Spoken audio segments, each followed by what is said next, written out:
All right, hello SpeedGaming. Welcome to the Final Fantasy VI Worlds Collide 4-way race. We've got for you this morning. We got 4 runners are going to be going up against each other at Final Fantasy VI Worlds Collide. We got Saberwolf on the top left, Sid on the top right, Drinks Glue on the bottom left, and Zelfer85 on the bottom right. And I'm joined in the booth today by Nay. How are you doing today, Nay? I'm doing pretty well. How you doing today, Turksman? I'm doing pretty good. I'm looking forward to watching this. This is going to be a fun one. It's a slightly modified version of our standard race seed. Our race league is called the Ultros League, and it's the way that I guess I should start explaining how Worlds Collide works. So that would probably help. The way that this one, right? Yeah. I mean, you all know, this is Final Fantasy VI, but completely different. The way this one works is it's gated by characters. So there are different events that happen in the main game that are related to each individual character, and if you pick up that character, you get access to those events. So, for example, Terra, if you find Terra, that lets you go to the sealed gate and do that. It lets you go and fight a boss at the Welk spot. And at each of these locations, there will be a check. And those checks will contain either a character, an Esper, or a high-tier item. Now, if for this particular race, our runners are going to need to collect 6 characters and 9 Espers to unlock the final boss. But in addition, they are also going to have to fight some dragons, 5 of them, to be specific. So that is going to be an extra little wrinkle, and on top of that, there is an extra little incentive to perform in the opera and deal with the Sid issue. Not the Sid that is playing today, but the Sid in the video game. It's a very popular name. So they can get... Oh no, the Sid show. Yeah, there's a couple of them. So yeah, that's going to be probably pretty breezy. These are 4 pretty good runners. So yeah, let's go ahead and get things started here in a bit. I'm gonna go fix up the race room. Yeah, Worlds Collide. Beautiful randomizer, beautiful people here. Yeah, as Turksman said, these are very, very talented runners. They've all done amazing things in their time. Yeah, they're all amazing people too. They've all been around for quite a bit. I know Drinks Glue has been a big help recently for doing a lot of the production side stuff. Saberwolf also a king of helping us out in the booth. That dude's done a ton of work behind the scenes. And then Sid and Zelfer, I mean, they've just been around forever. Zelfer, I'm sure you've seen. He plays a billion randomizers. He's all over the place.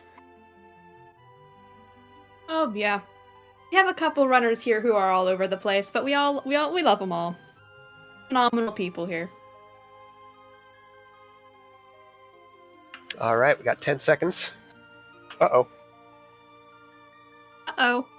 What do you mean, uh-oh? Turksman, what did you do? Did you break it? I said time to go, and Drinks Glue immediately.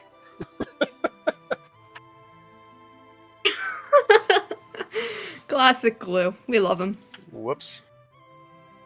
Whoopsie daisy.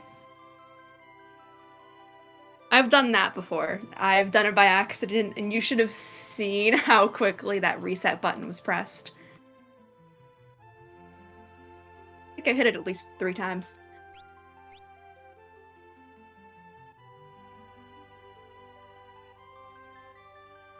Okay, there we go. We're seeing some wiggling. Now we're starting. And Shadow, right. Edgar, Terra. Ooh. That is a great start right there. Yeah, that's a phenomenal start. 3 free checks. Terra's bit over by the sealed gate is a really popular one to go to first. It's got a ton of chests back there. There's, you just have to walk your way through, but it looks like everybody has agreed to go catch a show. All right, y'all. We need to have a bit of time stall. The opera, one of my favorite parts of Worlds Collide. Just look at it. It's glorious. It's beautiful. Hope you remember the lyrics. I sure do. And in this particular case, it means that you get to have a giant holy sword in your hands after you're done with it. Ooh, Illumina. Okay, looks like Glue has Illumina. decided to go to the sealed gate first. Good reason, too. Atlas armlets for that Illumina later and an offering? Yeah. Oh. Okay. Okay. Yeah. Sign me up. These are good chests. Oh man. Oh yeah. The one, I don't know if it's a negative necessarily, but the one bit of this is it's pretty likely that the rest of the runners are also going to come here eventually. So this isn't necessarily an advantage per se. It's just going to be good, for everybody. Like it's unlikely that either of the other three runners who are running the opera right now aren't going to come by the sealed gate to pick up all these chests. Such a beautiful opera. I can't help but just sit here and listen to it. It's such a beautiful opera. It's a good tune. Oh, it's beautiful. I love this game. So one of the things that I really like about Worlds Collide personally is this is, Final Fantasy VI is a game I've played 100,000 times. I played it when I was 11 or whatever, and I thought I knew everything about it, but there's so many little bits to it that, and I guess, I don't know if you call them glitches or exploits or bugs or whatever, but there's all sorts of fun little doodads that are going on. For example, you might have missed it, but Drinks Glue going through that moving platform section over the lava, walk down that one bridge a little bit. What that does is that sets it to a different field of the bridges appearing and disappearing. Usually it's the ones on the left side, but if you dip down into that bridge real quick and then pop back up, it'll start popping up on the right side, and that ends up saving you about 30 seconds going through that area. Features, yes, I like that. That's from the chat. They are features. They're there. Yes, on we love our fun features. We intended this, I promise you that. That is Starlet. First right. Esper on the table there. Ooh. So that is progress. So that has two effects. It brings you closer to the final boss, but it also, in this particular flag set, will increase the strength of monsters and bosses that you run into, but will also increase the rewards you get from them. So experience, gold, and actually I think magic points stay the same, but experience and gold will boost up for every piece of progression that our runners end up finding. Usually in normal UL, don't magic points usually come up eventually? Or is that just normal boss and encounters? I actually forget. You know what? I've got the thing right here. I can take a look. Take a peek. I don't remember the usual UL peek. flag set. Love seeing Glue here as the oddball out, not doing the opera first. But we actually did speak to Saberwolf, and he did say he was going straight for the opera. Oh yeah, he figured that out. He figured that out like a half an hour ago. So it looks like it was phenomenal. It looks like it's level, HP and MP, and EXP and GP, so the magic points do stay the same. Although they do have a multiplier put on them so that it doesn't take, the entire game to learn Ultima or whatever. Yeah. But progression Finding doesn't Ultima on increase them. Esper.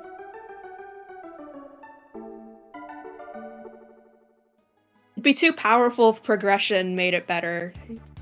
You'd be seeing bubbles everywhere. We don't want to see bubbles everywhere. It still might happen if it shows maybe up. If you're in Moogle. And maybe if you're in Moogle Cup. Not in Ultra League. Not with these runners. They don't need buttons. They'd be too powerful. So, okay, it looks like Ultima is turned on for this flag set, but it is set to 254 MP. This has been kind of a back and forth. This was implemented, I want to say 2 leagues ago, where they brought it back in. It's not going to come up that often. It's still a very rare spell and it takes, I think it's ×1 learning no matter what. And the 254 MP is significant. It usually means unless you have a gold hairpin or an economizer, you're probably, by the end of the game, only going to be able to cast it twice at the most before you have to heal. Or if you have a really jacked realm with an MP Esper. Yeah, if you run into an MP plus 50% Esper early on, then you might be able to squeeze 3 or 4 out. So yeah, Zelfer going to the sealed gate, getting his big cache of fun stuff. Meanwhile, Sid and Saberwolf wandering around to... Oh yeah. Sid and Saberwolf wandering around to some towns, getting some shopping in. Always good to do a little shopping early game, especially for your early game commodities. Your potions, sleeping bags, Phoenix Downs, some miscellaneous like Revivifies. Sometimes tinctures are pretty good to have early game. Yeah, actually, it's not a bad one to buy a few of. Smoke bombs and warp stones, another really good item to pick up if you find it. Go check. Go check. Oh yeah. Yeah, go check. Mount Zozo is another gnarly one to have to walk down. Oh yeah. Hate that walk down. Always have, always will. I can't take money from the king. Yes, you can. Yes, you can. You can and you will. You can and you will. Don't disobey your king.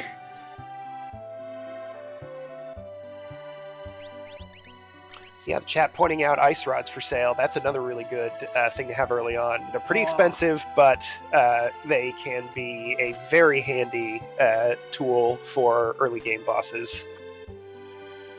Or an early game warring triad that decides to come down and say hello. Looking at you, Poltergeist. That's right. The spicy chicken himself. Spicy. Polo Caliente. Ooh, Super Balls for sale at the World of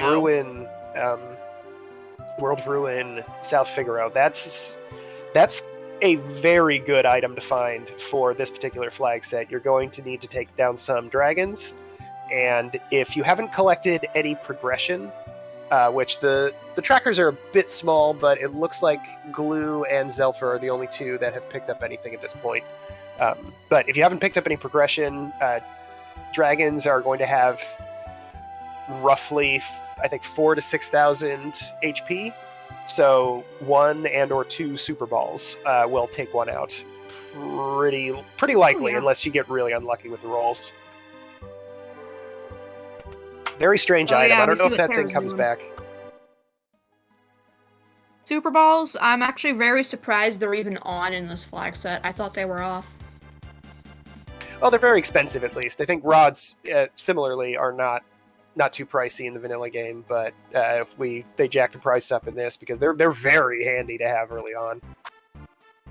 Yeah, especially with Edgar, bringing those prices down to half price. You, Edgar. Love you very much. Looks like Glue is after an experience egg, which you get by feeding Sid some fish that are a little bit less interested in... Looks like a little bit less interested in coming to shore. That's awful bummer. So yeah, how about you tell the folks, why is an experience egg so important? Experience egg? That's right. Oh, experience eggs. So an experience egg, well, as you might know, gives you more experience. See that Tara there? With her Illumina? Or the Edgar with an Illumina. Or maybe a Shadow with an Illumina. If you have a Strength Esper and HP Esper, you can help that Illumina greatly. That EXP egg will get you those levels faster. You'll get those buffs faster and faster. You can even just camp on that experience egg and that Strength Esper all the way through. We're not here to stop you. Go for it. Yeah. How? There's no laws against it. Overwhelming. Not yet. Yeah, the way that the formulas for damage work in this game. Levels are extremely important. They are essentially a multiplier, or hits, as it's referred to in previous Final Fantasy games. Having more levels makes you do more damage. And it tends to be better for physical attackers, just because vigor or strength isn't quite as valuable as a point of magic, but nice to have for pretty much anybody.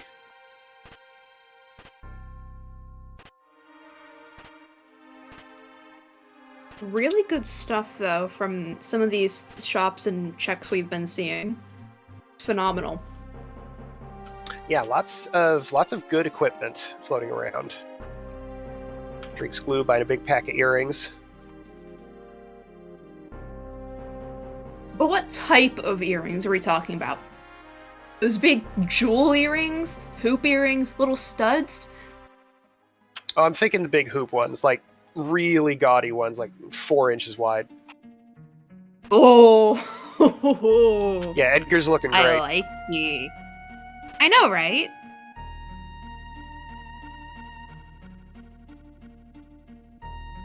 Yeah, he's looking phenomenal with them earrings on. Who knew Edgar could rock hoop earrings? I sure didn't. The XP egg on Edgar. I like ye. Not a ton of divergence yet. Our runners are going to a lot of the same places. They're just doing it in kind of a weird order. But that means they're also all finding, similar power. We'll see where they decide to go after this. There's a lot of options on the table right now. Shadow gives access to the floating continent, which is a 3-part check. It takes a little bit longer, but you get 3 rewards out of it. Let's see. Edgar's got another somewhat lengthy one. There's a dragon at the end of the ancient castle beneath Figaro in the World of Ruin. We'll see if somebody goes to the Elite River. That'd be fun. Yes, river. Which I think likelihood of a runner doing it, I don't know why, but I think Glue would definitely be one of the ones running for it. Just as a joke, just to pass time. He might, but also looks like Glue is taking a couple of grind fights just in the field here. Found a pretty decent one, so it worked out. Managed to take care of it with a rod, but I'm pretty sure there's a significance to that specific tile, because I think it's 3 different areas of enemies you can dish out, Oh, yeah. 3 different encounter tables. Yeah, the 3 biomes or whatever. I don't know. I just know it happens. There's a lot of vibes-based playing in Worlds Collide, in my experience. Oh, yeah. We got chat helping out a little Worlds bit. Collide. Magic Power +2 and Bolt 3, or Magic Power +2 on Starlet and Bolt 3 on another Esper. So that is a very strong start for a Magic Heavy Seed. There is an Illumina that I believe all of our runners have picked up via the Opera House. Not all. Oh, Glue hasn't gotten it Glue yet. has not gone there yet. Glue! The Renegade. I'm going to shake you through the screen. Thanks, Schwantz, you're phenomenal. Glowing Stone there at Zen Thief. I like you. Glowing stones are good. But was it a nasty price? I didn't catch it. It was over 40,000, so not a great price. No. We'll see how he feels about that after the world ends. Yeah. Well, there was a lot of spells on Phantom. I missed a couple of them. Mini spell for... I think Glue might have put a Magic Esper onto Shadow. Make Shadow the mage, because Shadow can be a pretty good mage. He doesn't have a bad magic, and also, I mean, with the Illumina, well, no, never mind. Drake's Glue doesn't have the Illumina, but Edgar and Terra can equip it naturally. I think in this, since it's the standard Ultra Sleek flag set, every character has a 33% chance of being able to equip any particular piece of gear. So, if Umaro might be able to use the Atma weapon, for example.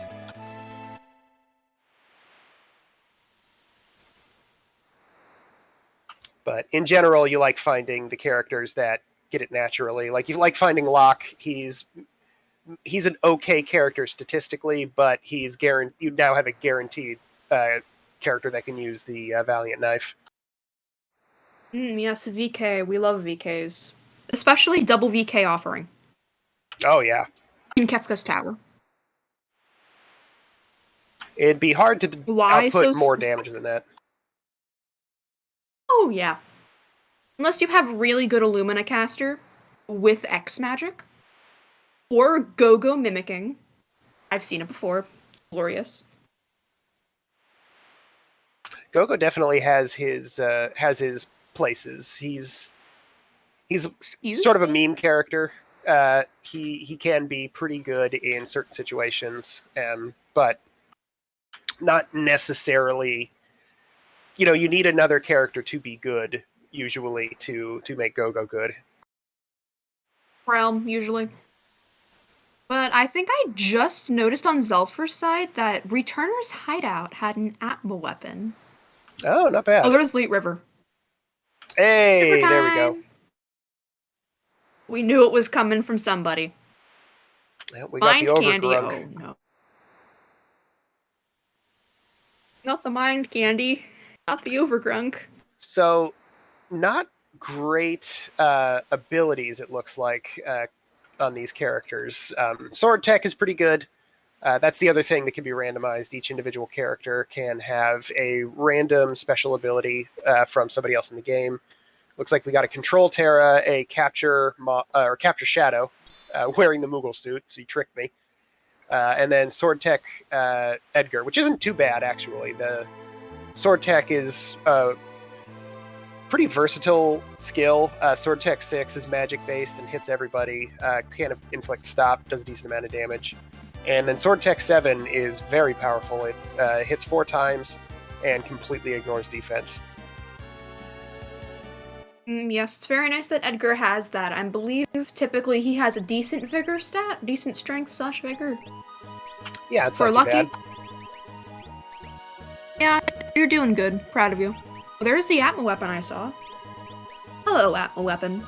Nice to see you. Pretty useless right now. Atma weapons are very useless until you hit at least like level 20, but you know, good to have for later. Yeah, they're not too great for, honestly, roughly the first like 30 to 40 minutes of a run. But once you finally hit that level threshold, which in the original game, it's, I want to say level 64 is when you finally stop losing damage on it through the calculations. But in Worlds Collide, they changed. Since you're not going to hit level 64 for the most part when you're playing one of these things, they swapped it down to 32. So it'll still be pretty good by the time you hit the mid-20s, but once you hit level 32, that's when you're really going to start seeing some big numbers come out of it. Big number, good. I love big numbers. You always love seeing the big numbers. We love our quad knives, especially with strong character. Very strong. Hey, here's this jerk. Oh my goodness. He brought the sneezy guy with him. Ew. Yeah, this fight, it's not tough, but you don't get anything out of it, so it's not necessarily the thing you want to find, especially early on. No. Especially when you need actual EXP to get your magic, get your levels. Disgusting fight. Whoa. Not from a battle standpoint, just icky. Hate it. Meanwhile, Zelfer finding endgame enemies on Leet River, getting tons of experience, bunches of levels.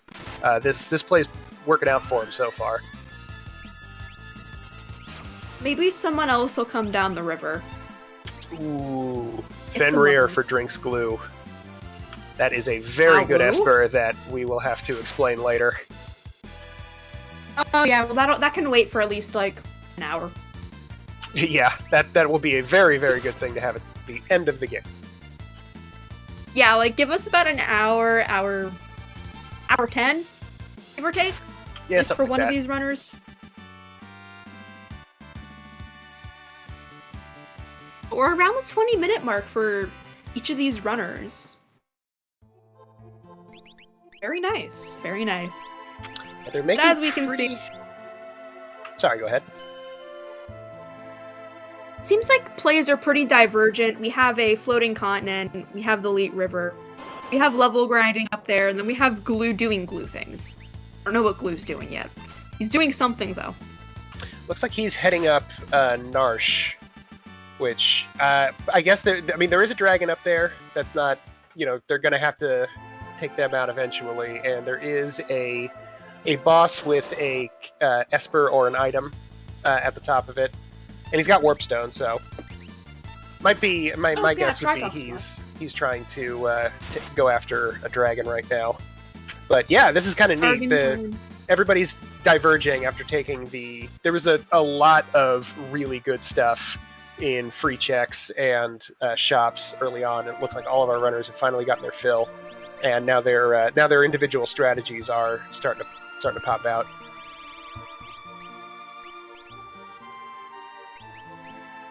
Oh, dragon. Atma Weapon Terra. Fair. I like that play.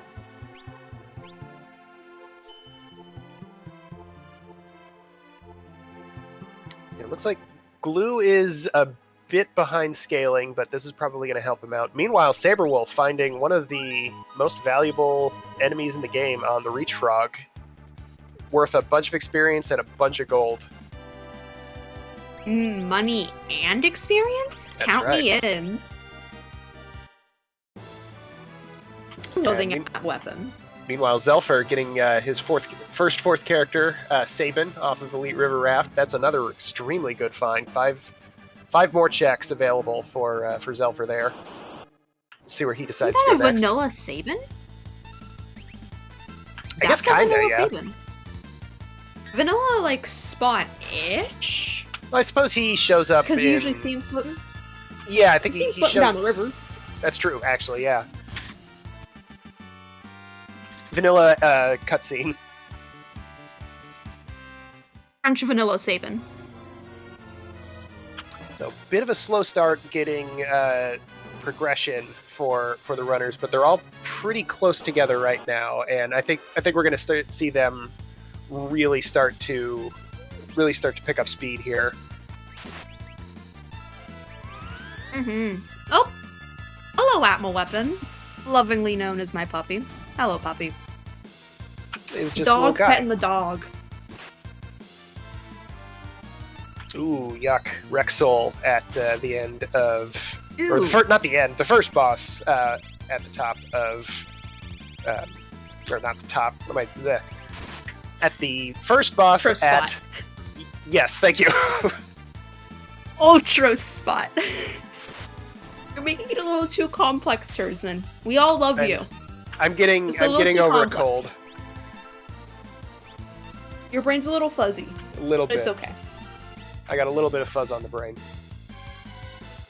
Only a little.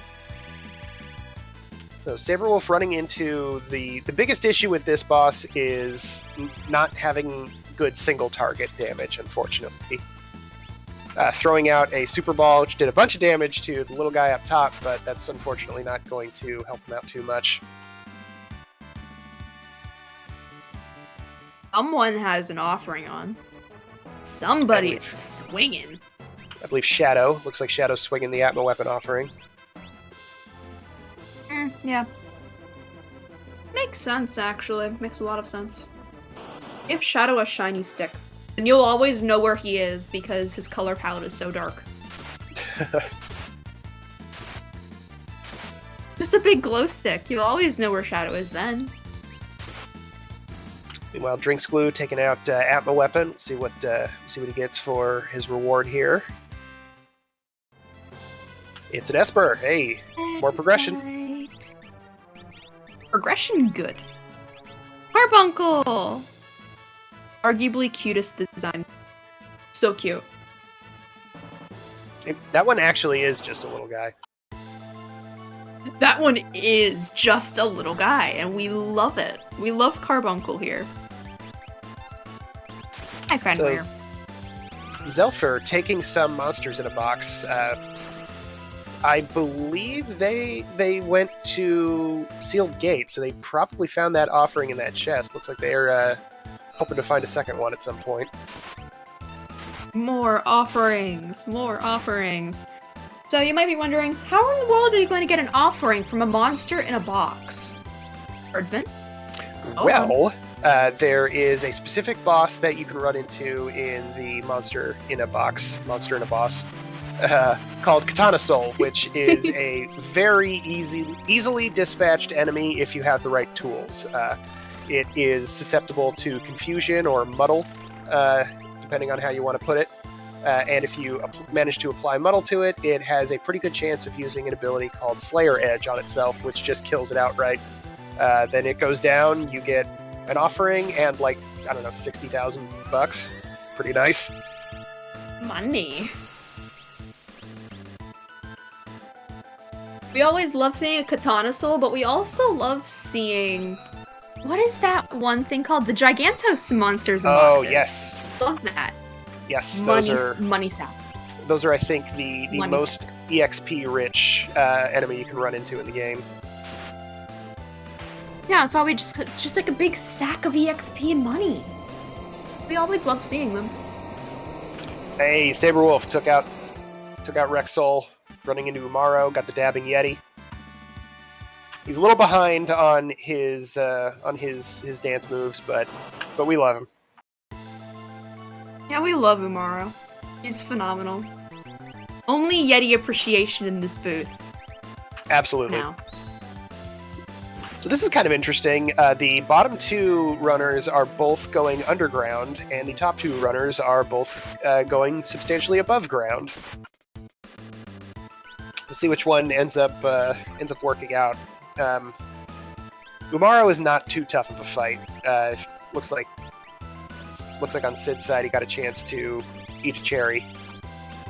Meanwhile, Drinks Glue running into the Three Dream Stooges, the very, very strange reference that they decided to make in this game to the Three Stooges, a very old reference by the time it even happened.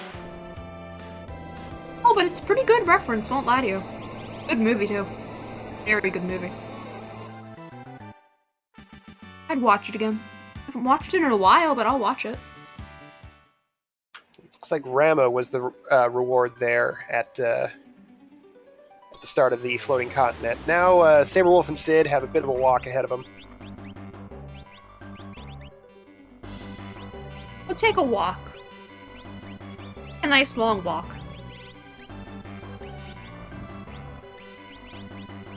So it looks like Saberwolf... music slack. Oh yeah, it's great. You don't get... It's only the one spot in the game, too. I know, right? Go ahead. Do your thing.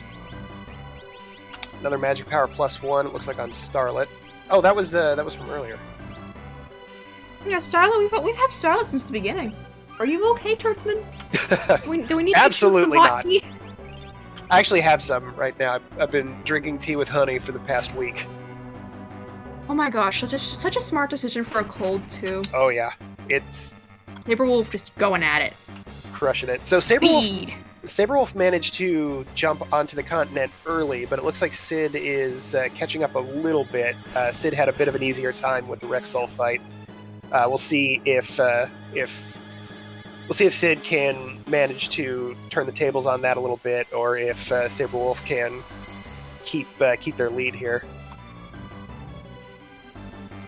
I don't want to return to the airship. I don't want to talk about how many times I've accidentally pressed yes. I think in the original it's the other way around, where the first option is yes, and you just mash it and you just jump off. Ugh.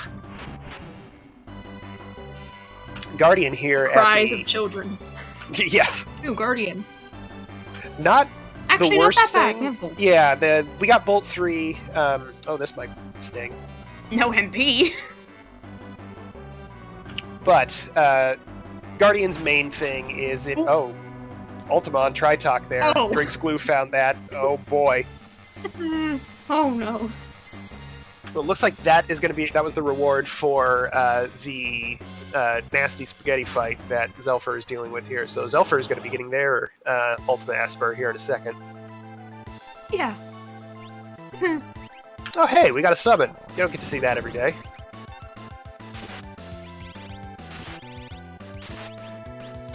Yeah, we usually don't see a lot of summoning unless it comes to late game with, you know... Yeah. You know the Espers. We're not going to tell you the Espers until we get there. Yeah, the good defensive ones come out every now and then. Bahamut's not too bad. But Drinks Blue finding Go-Go imprisoned in a statue underneath a ancient castle. As you do. Are you kidding me? Umaro? What did he do this time? What did he do? What type of crimes did this man commit? Or Go-Go, sorry, not Umaro. Oh. Might misspoke on that one. But Umaro, not bad. Go-Go, there's no difference. Go-Go. Go-Go. So Sword Tech is not a bad one to mimic or to just have in his list. But the types of abilities you're looking for with Go-Go are either really good magic, which actually they do have some pretty decent magic available. Sword Tech's not bad. Blitz is pretty good. Throw is incredible. You really want to have a Throw-Go. Right? Throw-Go is beautiful, and Blue is not having a good time down there with the Ice Dragon, but he pulled through. Yeah, Lucky thankfully Pro. Shadow had a couple good spells on him. So it looks like Sid managed to take a slight lead over Saberwolf. We'll see what the boss at the end of this is. Another Illumina? Really? We don't need that many. We probably do, but... You can. I'll take as many as they're willing to give me, frankly. Oh no, an aloe bear. That's not a katana soul. I want a refund. Yeah, this one's kind of a bummer to find. It's easy to take care of it. You just gotta drop a little bit of water on it. It'll go away. Give you a Tiger Fang, but... I want a refund. That's not what I wanted. Yeah, Tiger Fangs they sell okay, and they're a decent stat stick, but they're not super incredible. Or not Ragnaroks. Well, no, of course not. Or not offerings. Not that amount of stat stick, but it's a little stat stick. It's a little one. So, alright, Drinks Glue heading out of the underground. Oh, Lobo, look. Poor Lobo. The poor Lobo. What did it do to deserve this? Zelfer has to snuff a pupper real quick. Poor pupper. Poor pupper. Meanwhile, Drinks Glue, I noticed earlier, was in Mobliz and pet every dog in the area. Drinks Glue, a strong proponent of dog appreciation in these games. Oh boy, which Magiman? Oh no! That is the not master himself. That's not the one you want to find at the end of a long check. It is. Oh, it is. We like watching our runners suffer. Anywho, I did not say that. We love our runners here. It's just more fun to commentate. So there's a lot of reasons why you don't want to run into this guy. Both Saberwolf and Sid have some ways around this. It looks like Sid's casting Meteor. Saberwolf has an Offering and an Atma weapon on Shadow, which is going to get around Magimaster's just extremely high physical defense and evasion. Meanwhile, Sid is just gonna throw meteors out at him until he goes away.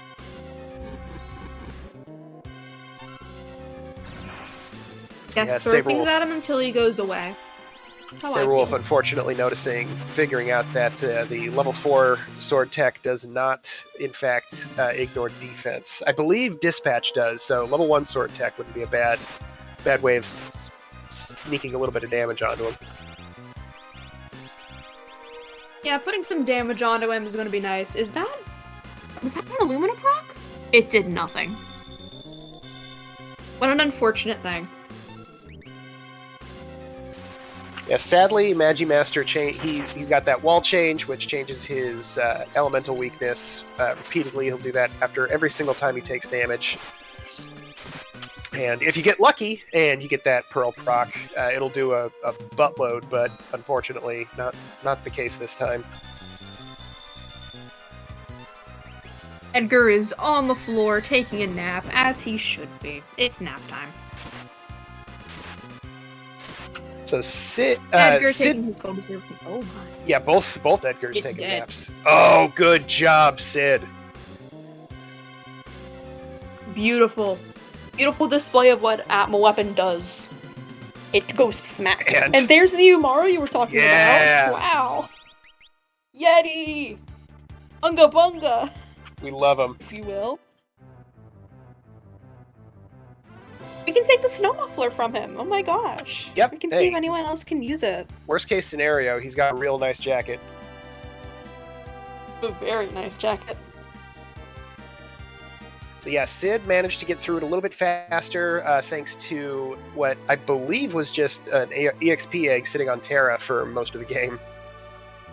I noticed once Terra was given an elixir, she had like 1600 HP. Yeah, she's at level 30 compared to everybody else. Very nice. She is being fed an EXP egg. She is juicing. Meanwhile, Drinks Only the best. Drinks Glue following close behind, taking care of Rexol pretty quickly there with Ice 3.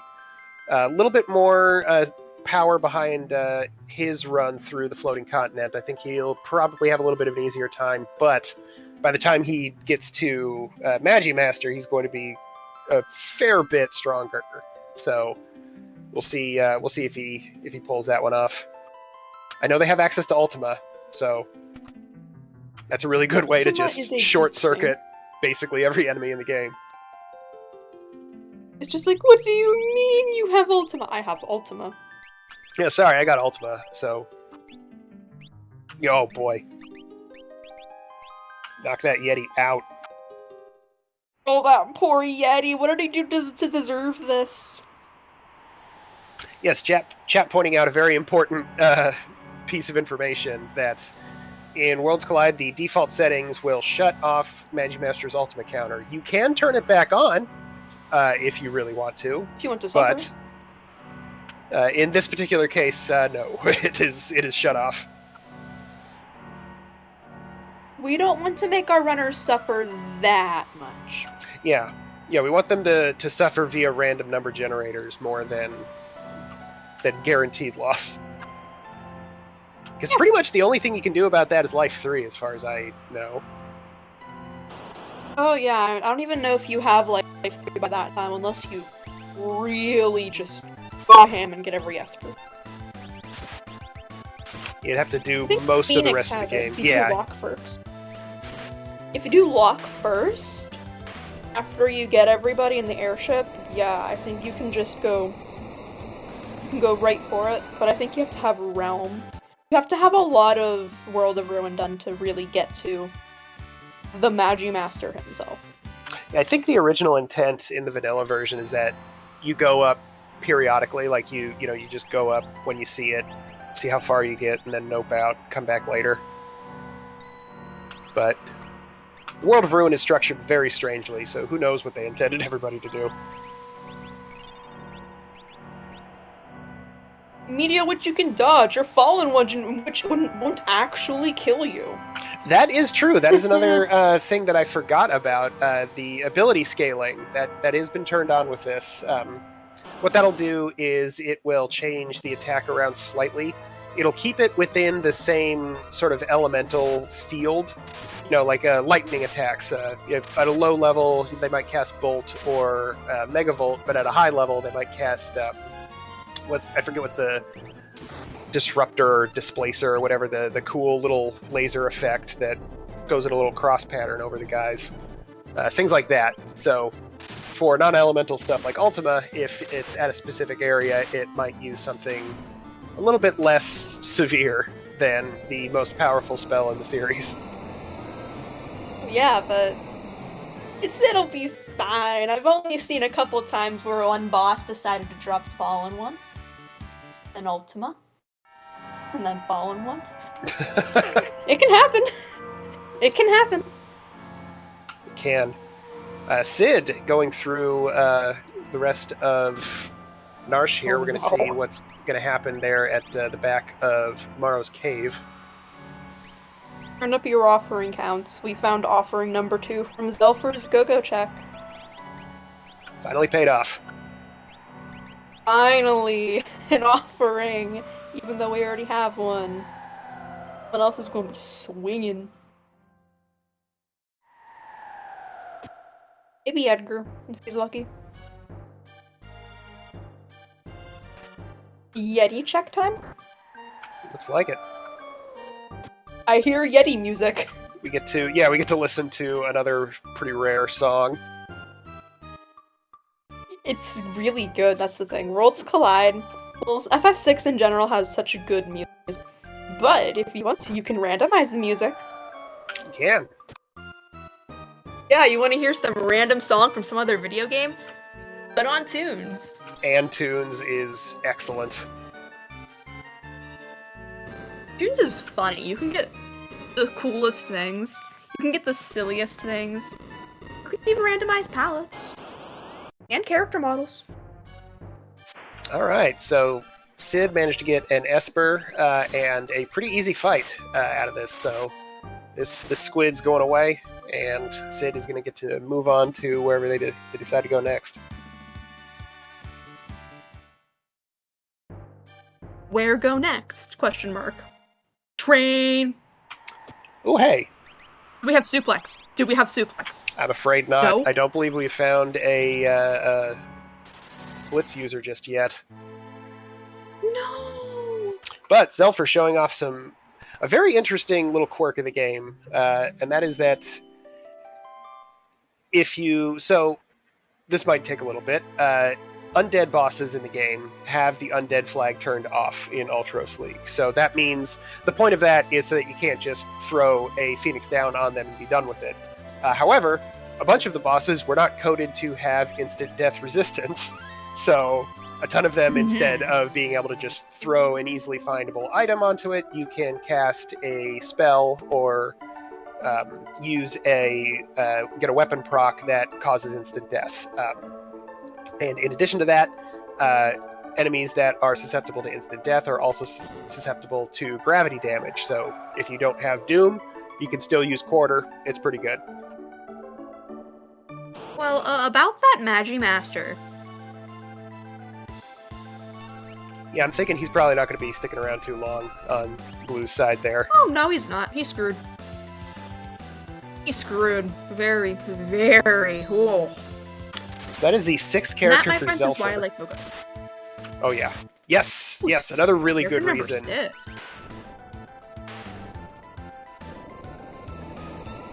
So, this puts Zelfer in a rough spot. Gonna want to find Espers now. There are some checks that are definitely not going to have a character in them. But for the most part, Zelfer is going to want to try to avoid, collecting more characters. There is the option for a skip for Kefka Tower, which lets you skip ahead about maybe 5 minutes or so. You don't have to do the little walk up, and you can get that at 9 characters or 12 Espers. So if Zelfer ends up finding a bunch of extra characters, they might decide to go for that. It's like, that's a lot of characters. It's a good skip. Skip is something you can see pretty well used in some Worlds Collide flags. That's like this flag set, for example. Yeah, it's very plausible you can get skip. It's very plausible you can get it from checks. But yeah, judging from our tracker, I think we're at 16 checks for Zelfer? Maybe 15 or 16? Can't really tell, but... I want to say it's 12. Maybe check in. Oh, it's at 12. You can tell from the actual stream. It's good. Oh, that's a good idea. Yeah, apparently 8 checks on Saberwolf, 9 on Sid. Blue has 13 and Zelfer has 12.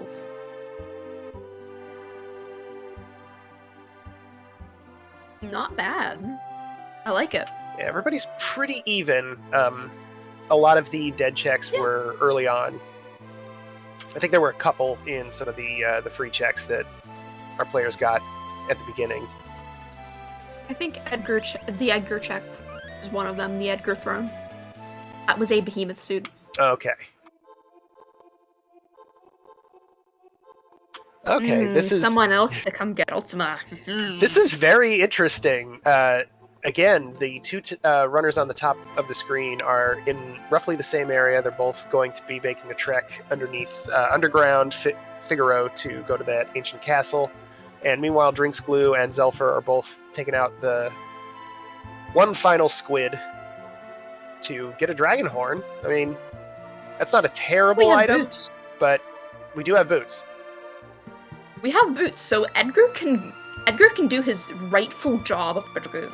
That's true. If they find a Aura Lance, then Edgar is going to suddenly become a pretty decent powerhouse. Looks like they're heading up to Kefka at Narsh next, too. Esper?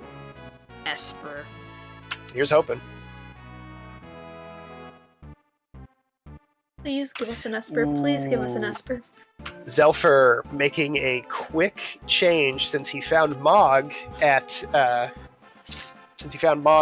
the what was it, the Barren Falls. He can get this final check here and really clear out Narsh.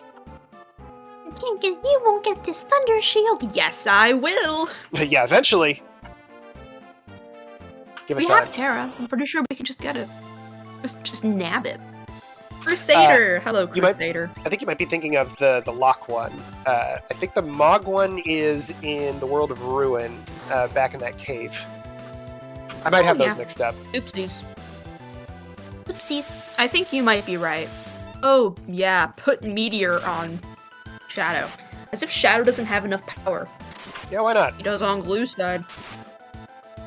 So this is going to be very good for Zelfer. I think this might be the thing that kicks them ahead of Glue a little bit here. This Glue is very strong. I'm noticing Edgar has 4,981 HP. Oh boy. But Zelfer is going to get to do a couple extra checks that Glue does not have access to yet.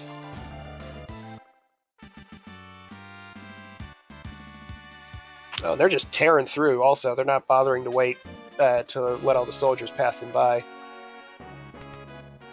Zelfer says, I want EXP, and I want it now!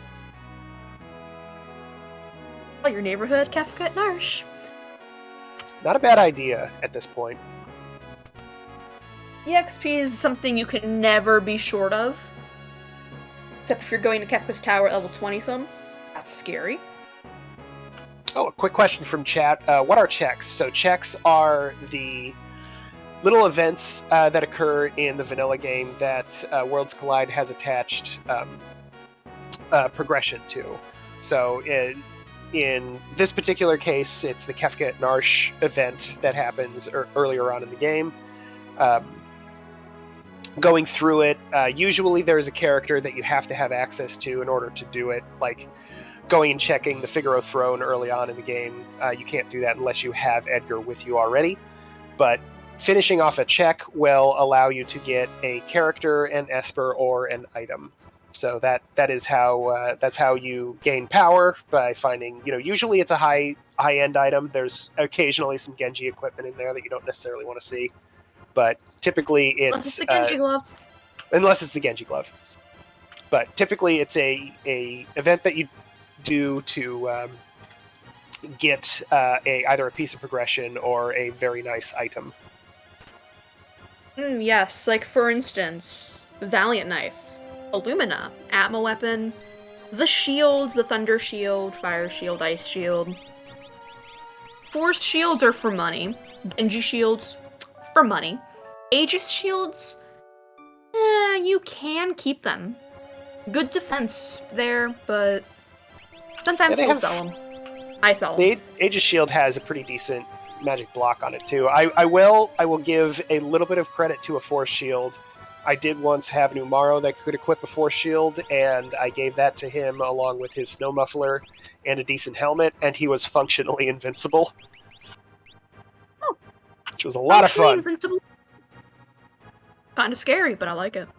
Yeah, and pretty much anything that ignored defense would still do a lot of damage to him, but, like, you know, Fire 3, Ice 3, Bolt 3, those were all doing 1. It was great. It's the laughing. I can hear the laughter from here. I can hear Kefka laughing from his tower. He won't be laughing for much longer. Oh, he won't. So Zelfer finding Gao at the Moogle defense check here. Not Gao. Ooh, wow, if you will. Ooh, wow. Not necessarily what you want to see. We'll see if Zelfer... Looks like they're not quitting out of it, so... Gonna take that character. They still have 2 more Espers to find. Maybe this is for a possible skip. Yeah, that's what I'm thinking. Maybe they're seeking out skip since they're not in like a good check range to go ahead and do some of the dragons and bosses in Kefka's tower to just get the skip from there. Maybe they're trying to get either character skip. They're probably trying to get character skip, yeah. It's really all we have. I mean, it is kind of the thing that you pick it when it shows up. You know, and I guess Zelfer just says, like, hey, there's a character here, I might as well go for it. Pursuing skip is something I like doing when I notice a character or an Esper that I see an extra of. The thing is, most of the time, depending on flag set, I can just run through the tower and be fine. Mm-hmm. Gets me extra EXP along the way. Nothing's wrong with extra EXP. Alright, Vargas is about to get dunked on. Oh yeah, he's gonna get obliterated here in a minute. Oh hey, looks like Sabin can use that Ultima weapon. Atma weapon, excuse me. Oh, I don't know how I mixed those up. Oh gosh. Oh no. Turdsman.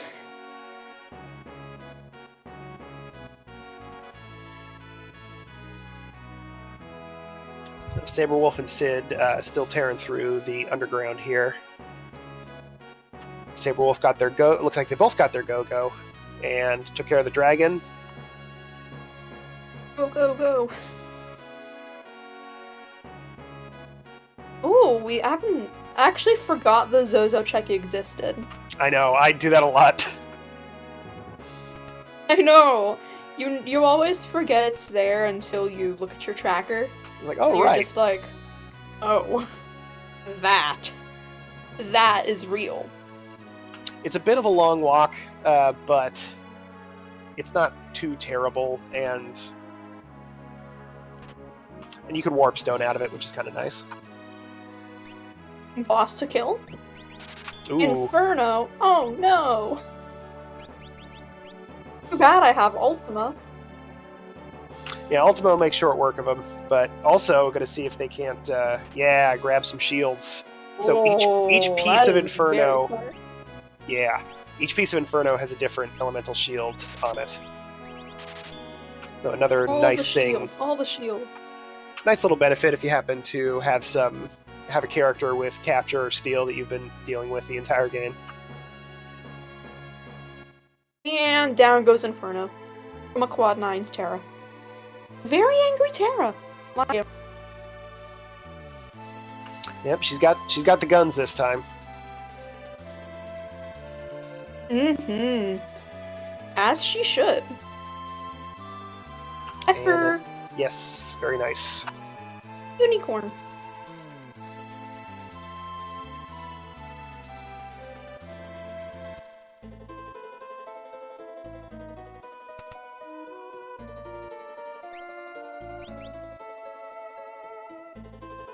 So yeah. Characters first 3 dragons for glue. Pretty close. Yeah, not too far off. The two groups kind of is how this has ended up going. I think Drinks, Glue, and Zelfer maybe made the right choice early on by not going to Floating Continent at the same time that Saberwolf and Sid did. Let them power up a little bit before they had to go and deal with some pretty spicy bosses up there. But Saberwolf and Sid very close to each other. Drinks, Glue, and Zelf are also very close to each other, and even not too terribly far off from the others. Like, I think maybe Saberwolf and Sid are 3-4 minutes or so behind. We'll see once we get up to Kefka Tower, but this game has a way of kind of equalizing near the end and becoming real nail-biters when you never thought they actually would. Yeah, this is a very good race to watch. And what I noticed from chat is the reason that Zelford took Gao is because they didn't save after they did Kefka and Narsh. Oh. And so they just took, it's either, as the chatter, so as, I don't know, I'm gonna try pronouncing things today. Yeah. Fight Kaeden again or take the character. I'd rather take the character than fight Kaeden again.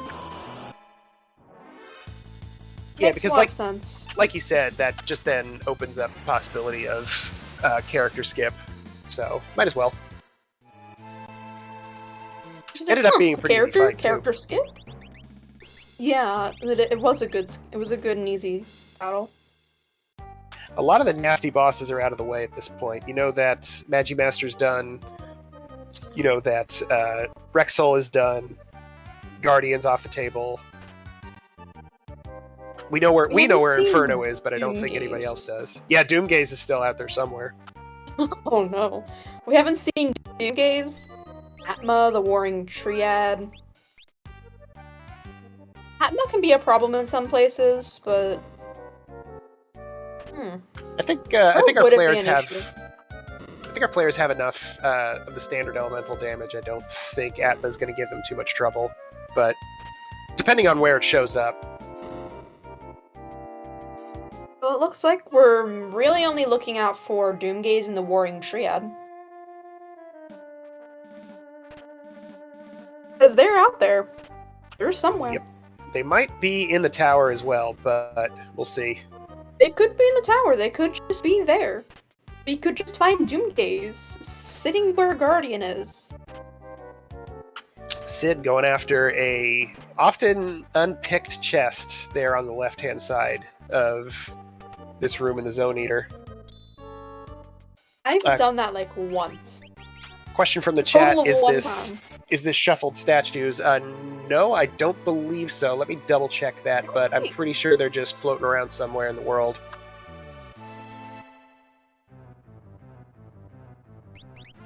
Fleet River required seed. That could be very possible. Everything could be locked behind one man. I mean, it is possible. Like, let's see, who has done. Okay, so yeah, Sid and Saberwolf have both done the Yeti check, which that was an Esper. I don't believe anybody has looked at the Velt Cave just yet. Yeah. Oh, never mind. Glue Zelfer hasn't peeked. Glue's gone to the Velt Cave and didn't get a character out of it, so yeah, this might be Elite River required seed. Elite River required sounds fun. You know what that means? I know that Drinks Glue peaked Mobliz early on, but I don't remember what he saw there. I don't even remember that even happened. Uh-oh. So, Nay, how would you explain to the good people what we mean by peekable checks? Because that's kind of a weird concept. Peekables? So a peekable check is essentially you can see what your reward is. An example of this is Kefka Narsh. If you take a peek up there early game, you can, if you see a ghost, it's Magicite, could be an item. Imp is usually an item, can be a Magicite. Pretty much anything that's not a character, that isn't like a character sprite. I think one of them is a guaranteed Esper, right? Isn't that Ghost? I don't think so. I think that was... I'm pretty sure that was debunked. Merchant? That... But you do know whether or not it's a character for sure. But Yeah, you always know. the fun thing A about good mobile example of this is look at glue screen. Okay, You yes. see glue screen? That is a peekable check. That is a peekable check. You can always see what's down there. Every single time. You need realm to get that Magicite, that item, or whatever it is. But that's peekable. You can always take a glance at that if you have realm, and if you're wondering, is this check worth it? Fanatic's Tower, I've got Narsh, Mobla's Cave. I think Fanatic's Tower is Strago, actually. Strago? Oh yeah, it makes I sense. believe It's so. It's either Strago or Realm. But glue is just another technically peekable. Do you count that one? The check that Sulfur is doing is peekable. Kinda. Yeah, you have to go through that first fight to get there, but you can see whether or not it's a character at least. And the fun thing about Mobliz is that it's peekable by, there is one little girl in the underground there that you can talk to, who will, they'll say like, oh, please don't take, blah, blah, blah from me. So that way you can actually know exactly what you're getting. Not only if it is a character or an item, but you'll know exactly what item or Esper. Alador. You're not going to take Alador away from me, are you? Yes, I am. Yep, sorry. You'd find out what these children are worshipping. 6 dice. It's either money or usable. Yeah, I think at this point it's probably money. It's probably money. So yeah, I think it looks like Leet River might be required on this one. That could be the advantage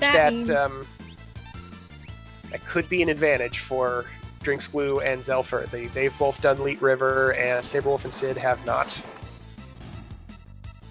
And this late in the siege, you kind of don't want to, so they might pick some better options before they try to go down there. I'd say in a way, we have a Kefka's Tower dive. Oh, uh-oh. Oh, he's ready. At this point, it's kind of like we're watching 2 different seeds play out from top and bottom. A little bit, yeah. So yeah, Zelfer's got. Sorry, go ahead. Not prominent, but it's kind of like there's 2 seeds playing out in front of us. Yeah, a little this bit. Might be a skip play. Oh, yep. Yeah, looks like he's gonna go after. He still needs 2 dragons. It looks like. 2 dragons, and that's the 2 dragons from the tower. We are going for the checks. We're getting the dragons, or this could just be a straight up Kefka's Tower, like full Kefka's Tower.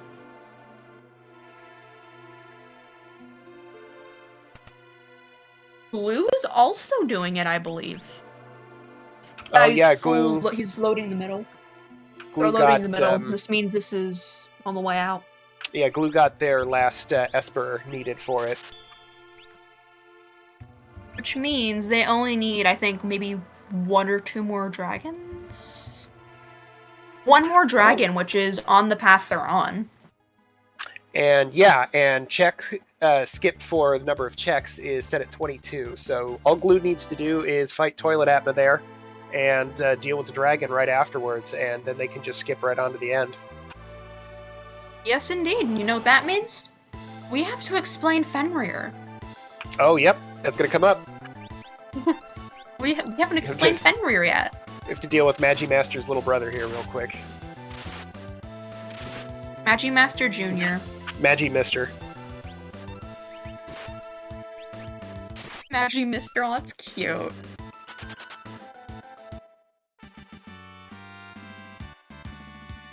It looks like the skies searched for Sid. Oh no, they searched the skies. Wait, no. The skies did search for them. We don't have Setzer. You're right. Yeah, that just happened. Uh-oh. Saberwolf took a reset. What are they doing? They were just leaving the Veld Cave. They've got their 9 Espers. They're just looking for that last character. Unfortunately, they're only going to find it at Leet River. And it looks like they're going to check out Zone Eater first. Go. Oh no.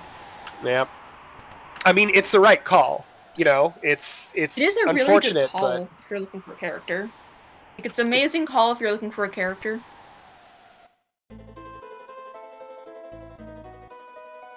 It looks like Zelfer is getting their last dragon, and we're going on to skip. Mm-hmm. So yeah, Zelfer and Drinks Glue jockeying for first place now. I think Glue is slightly ahead, but we'll see if Zelfer gets a little bit of luck or some really good strategy. Pull ahead. I'm pretty sure Glue is a dragon ahead. Yes. And this will be their skip unlock? Yep. So who's explaining Fenrir? The purpose, the job. Yeah, we probably should get that out of the way now, because there's a lot to talk about with the final fight, and these runners are probably just going to obliterate them going through. But oh yeah. So Fenrir is very good. Oh yeah, Fenrir is very good for tier 3, which all the different pieces of the final fight have different targets. And with tier 3, the issue is the weird little looking statue in the front that you'll see later uses a move called Calmness, which will instantly kill 1 or 2 members of the party. Now, unfortunately, it's not instantly kill as in use a death spell. It's instantly kill as in make your HP 0. So stuff like the safety bit won't work. You really can't protect against it unless you can protect against a physical attack. So Fenrir, which applies image to every character, and Golem, which will block physical attacks, are the 2 most popular ways of dealing with that. You can also get away with using Phantom, which is a lot harder, but is really hype when you manage to pull it off. So there's some reasons. Oh, I've done it before. It's great. Kudos Feels to real Gar. good. Kudos to Gar for teaching me that. Phenomenal thing. It was amazing to be taught that, because you have to get the timing just right with Phantom. It's scary. Or you can just get lucky. I like the get lucky approach. It's funnier. Oh yeah, it's so much fun, and it's way funnier to get lucky against this, like, impossible god that's raised up out of a tower of bones and rubble.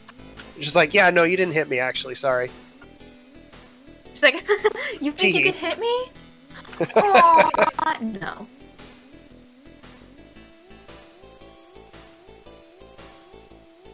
It's phenomenal anytime you can just dodge it.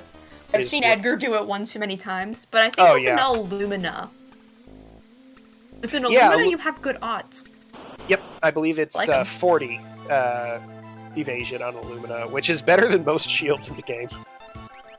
I know, and that's what I find amazing.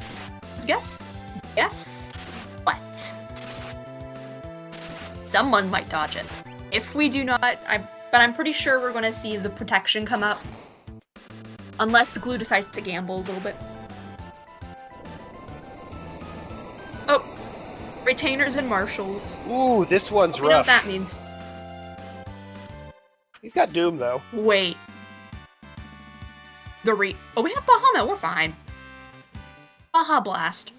Baja Blasted. Oh, hey, that's pretty good. Yeah, hit him with a Baja Blast. Baja Blasted. So it looks like... I've always lovingly called it that. Especially from Free Enterprise, but we're not going to worry about Free Enterprise here. Worlds Collide Day. The bummer about Retainers is they do have an instant death counter. And unfortunately, Umaro is not going to be able to help with that. Umaro, please. Oh my goodness, I can't believe I didn't notice that. Saberwolf has been trying to get eaten by that Zone Eater for, like, the past 5 or 6 minutes. What? You're telling me the engulf didn't come up? It just happened just now.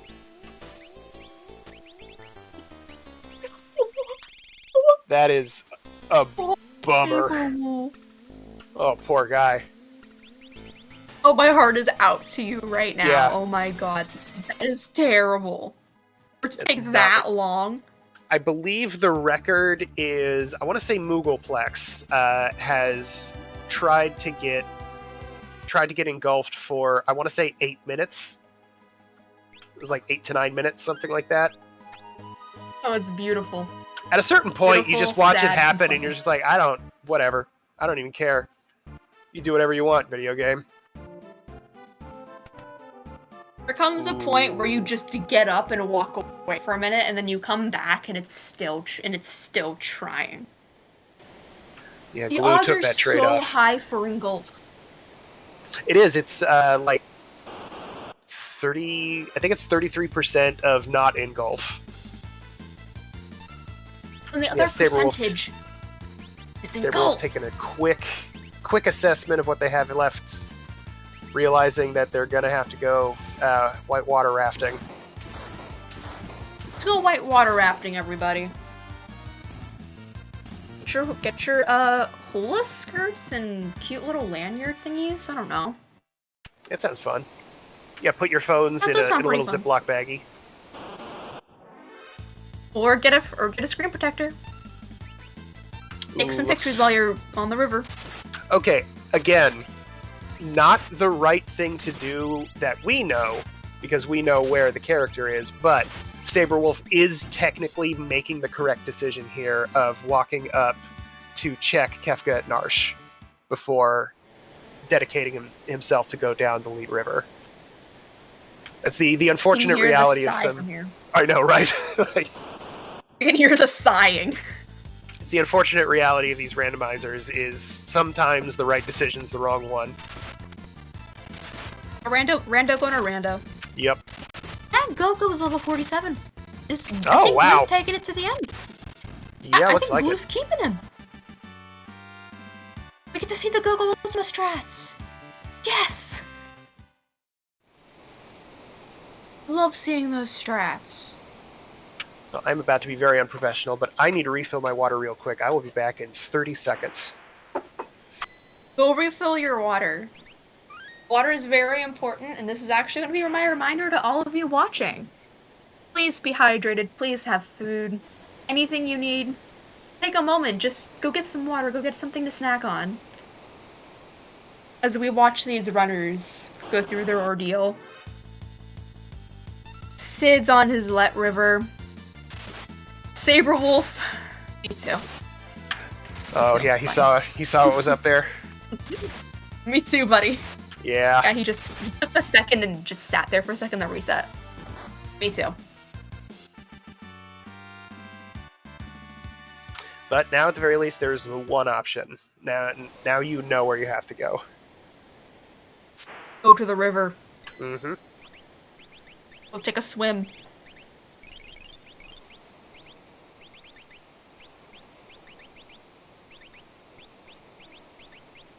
So Glue is in a very interesting position. I didn't see if they made some changes to their equipment, if they managed to have a safety bit or something like that. But these retainers are going to give him some fits if he can't protect Edgar from instant death. Edgar, honey, get lucky forehead. Gotta get lucky. Get lucky forehead. That's what we lovingly in the community. If this works, then I'm going to give him a big fat high five.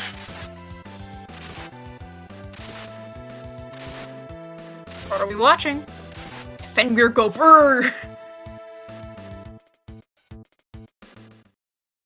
So it looks like he used Quick to pull out Fenrir and make sure, and he used Quick, I think, to make sure that he doesn't lose out through regular attacks. And then we'll see if these trade-offs Miss?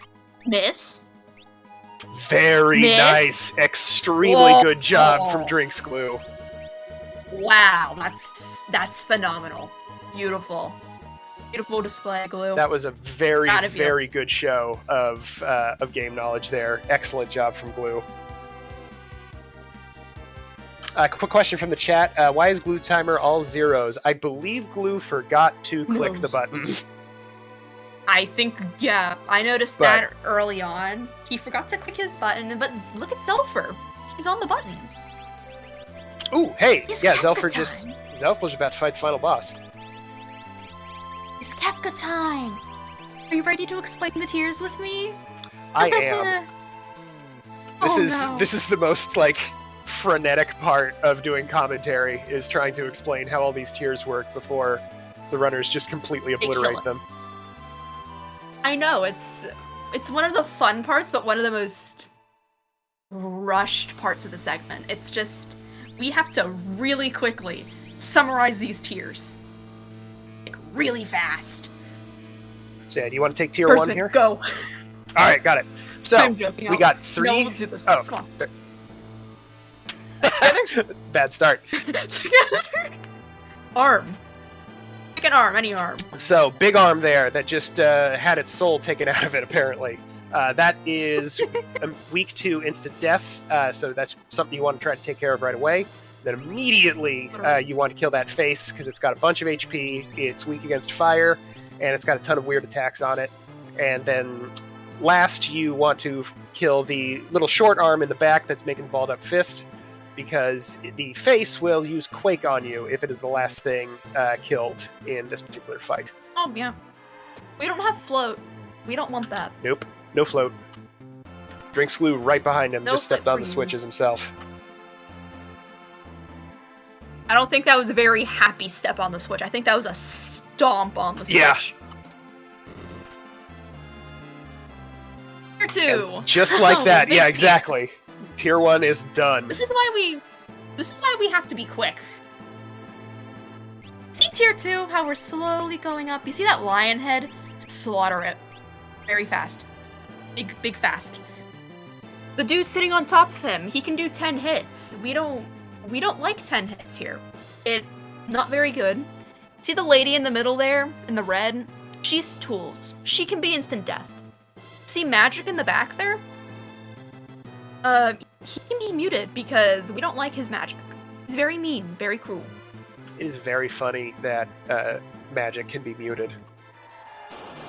Just completely negates that entire enemy. We don't like him here. So we muted him. I don't Sorry, not believe... sorry. I don't believe they have access to mute in this one, so that might not be an option. Oh, Drinks Glue showing off Yeah, something I don't that think I forgot. The long arm in tier 1 there is also susceptible to break. So if you don't have Doom, Oh, yeah. you can use break on him. Or shout, I believe. Fun little mnemonic that Yeah. I use to remember that is you can break the arm. Yeah, you can break the arm. I know that there was a point where I had to do that. I had no choice. It didn't have anything but break. Mm-hmm. So I did it. It died. Ooh, Flare Star. Quaint. Decent damage out of that. I think that's coming from Tiger Face. So you can... doesn't look like it's happening, but the Tiger Head is weak to ice. So finding Ice 3 along the way is going to be pretty valuable for, I believe, Drinks Glue. Looks like Zelfer's going for a much more physically oriented party. Mm-hmm. I always give kudos to people who do physical parties. I myself preferred having a magic-oriented party, especially with healing and Ultima. Personal preference have always been mage through and through. It is really powerful in this game. I know, right? But there's Picking up something... Ultima right now. I love Ultima. Yeah, especially if you have Ultima, that's kind of the universal key to most blocks. But there's something that just feels good about making just a brain-dead party of meatheads that are swinging giant swords around at everybody. Especially if they've had a strength Esper on the wall seed. Yep. Yeah, quick edit from the chat. Yes, I thank you for that quick correction. Tools in Tier 2 cannot be hit with break. That is instant death only. Yeah, ID is the only thing you can do to tools. She's just like that. Ooh, 2 freezes. We don't even know where her head is. Yeah, the target ends up being kind of that massive crud there in between the lady and Hit there in the front. So I guess that's the tools? I don't know. Where's this lady's head at? There's 10 hits. A lot of misses, a lot of hits, but... Oh, Sorry, Sabin. Puppy? You go burr? We always right. You know what? Something I love seeing. I love seeing Interceptor do Interceptor things. I think probably Tier 3. The single coolest thing that can happen in the game is Go-Go mimicking an Interceptor attack. Interceptor go wee. So tier 3 is, oh no, in my humblest of opinion, the scariest thing in the entire game. The little kind of looks like a bust that you might see in a church in the back there. That is Lady. It has 9,999 HP. It absorbs all elements and will cast Life 2 on the piece in the front if it dies first. So you want to kill it first, but the piece in the front will... It'll have a couple of nasty attacks. It can use Merton. It has a physical attack that'll do, a little over a set. Like, whoa, yeah, see there, look at that.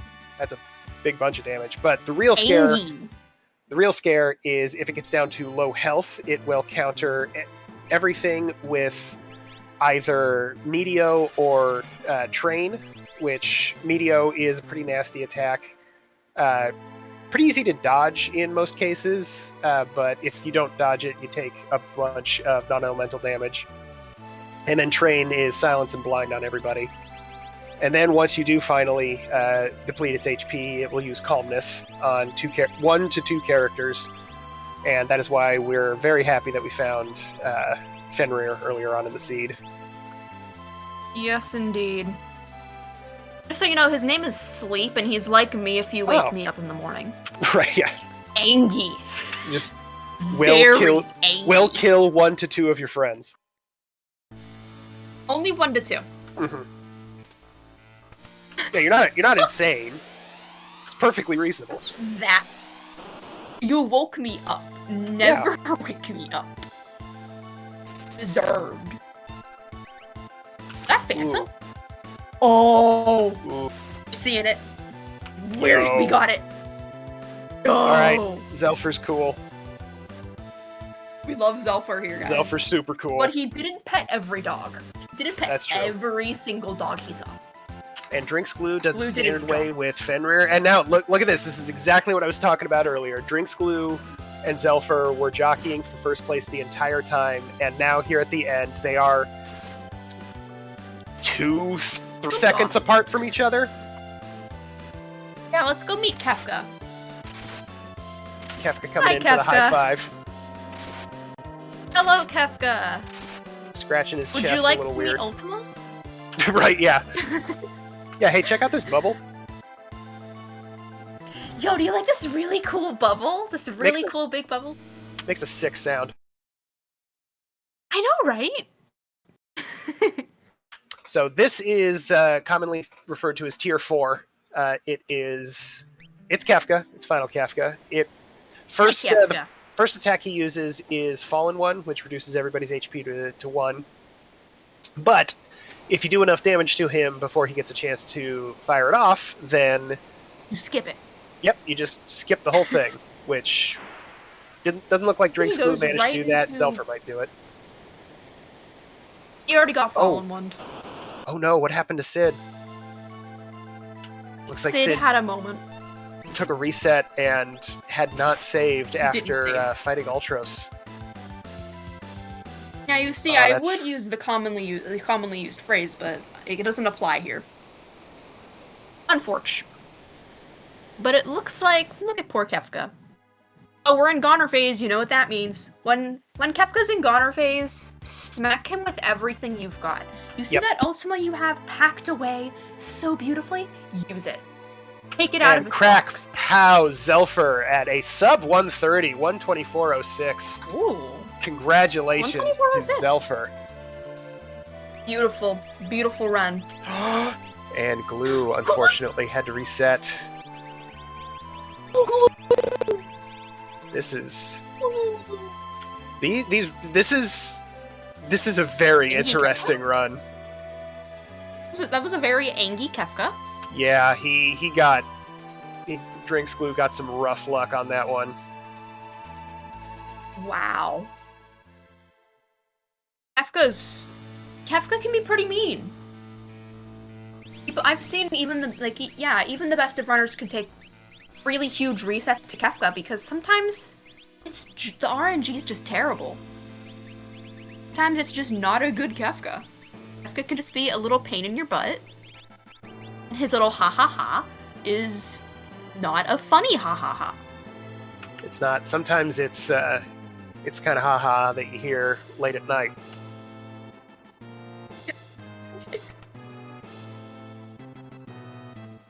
Zelfer. He's waiting so patiently. Poor thing.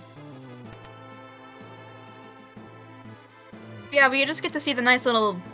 The endgame credits are pretty it's all pretty vanilla. We just let it go. Beautiful end credits, though. Love them. Love the music. Yeah, it is kind of nice to just let it run for a little bit. It looks like Saberwolf taking out a dragon here. Sid taking out their last dragons. Excuse me, yes, Durgan, excuse me. Durgan. The only right way to say it is Durgan. All Zelfer! Right. We got Zelfer in the booth. GG, friend. Zelfer. That was incredible. Thank you. Thank you. Very much appreciated. Good job. You phantomed the calmness. Proud That was of you. so sick. That was really good. That was amazing. It really just takes a little practice. It can be pretty hard, though. You're a lot better at I counting definitely than I know am. myself. A little practice, a lot of counting? counting. Counting, yeah, if that's what you're asking, then I'm sorry for every time you played this seed. So yeah, how did you feel about the early game?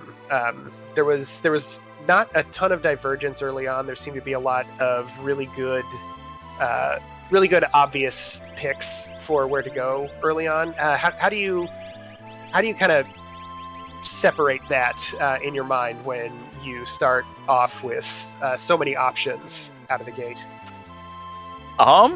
Well, I am a loot goblin, so any check that I could just go to and loot a whole bunch of stuff, that's absolutely number one. It's definitely in the beginning of the game, but even later on in the game when you're not really supposed to, I still like those checks a lot. So that's why you'll see me do things like sealed gate, just run over, loot everything. Everything's wonderful. Edgar's checks, the throne, that's free. The shops are discounted. If there's anything I like better than looting, it's getting stuff cheap. So free or reduced. Listen, it's all good to me. So that's good. And then Shadows is just free and quick. So that's always nice too.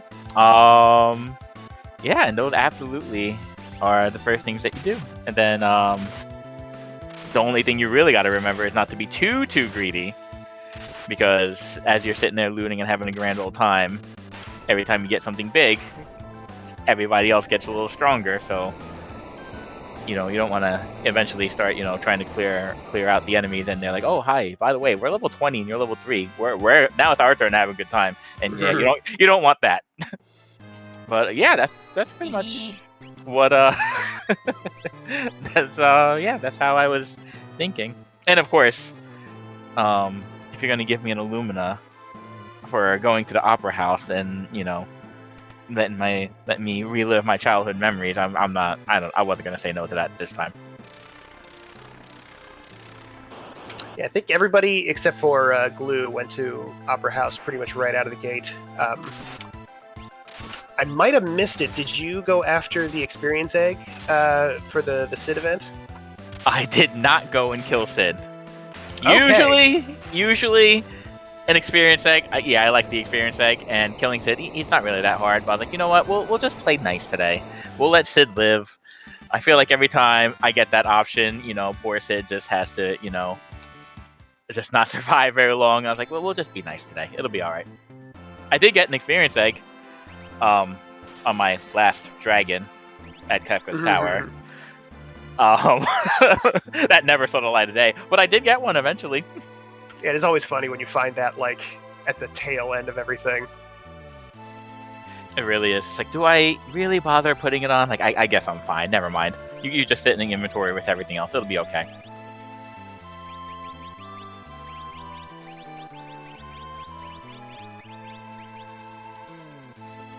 Yeah, it looks like, to go back to the current runners real quick, looks like Saberwolf got through the retainers.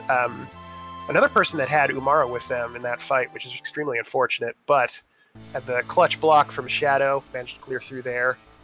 Meanwhile, Sid corrected from a quick goof up there, but managed to get back into the tower pretty quick, while Drinks Glue is making their way to tier 3.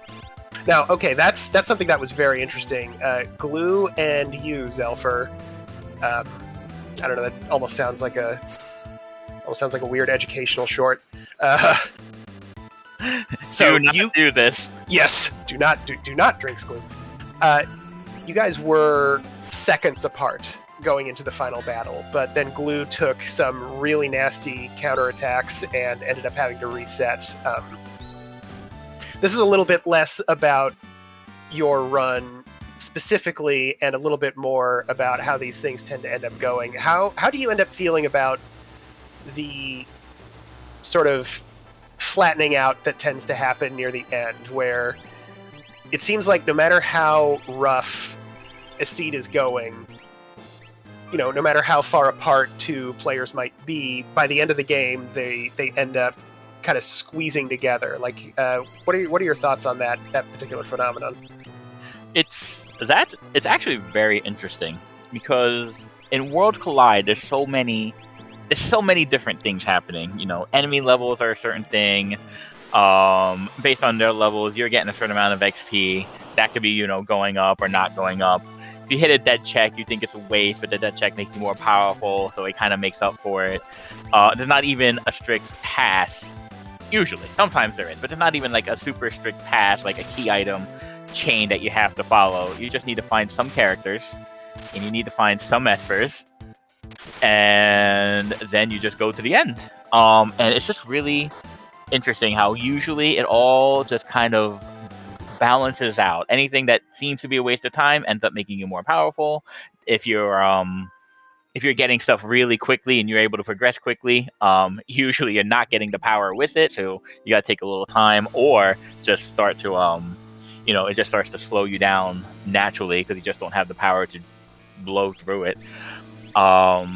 It's just really, really interesting how that all works out. And of course, there's always a little luck involved. Maybe you didn't pick the right person to go down one of the routes to KT, and that boss just not a good fit.